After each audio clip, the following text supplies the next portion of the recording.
Bugün gözəl, doğma bir ocağın, səmimi bir ailənin qonağıyım. İradə xanımı üzdən çoxunuz tanımasaz da, gündə minlərlə insan onun səsini metrolardan eşidir. Qapılar bağlanır, növbəti stansiya gənclər. Necəsiz?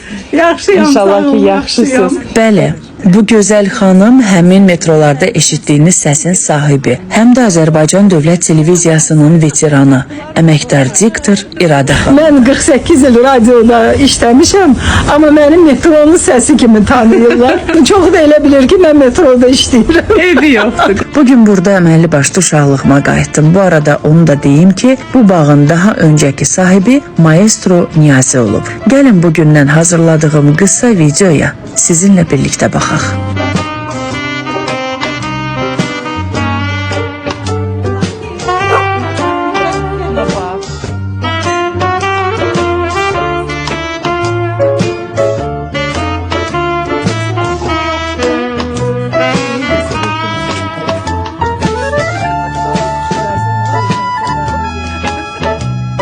Öncə olaraq xırdalık elədik.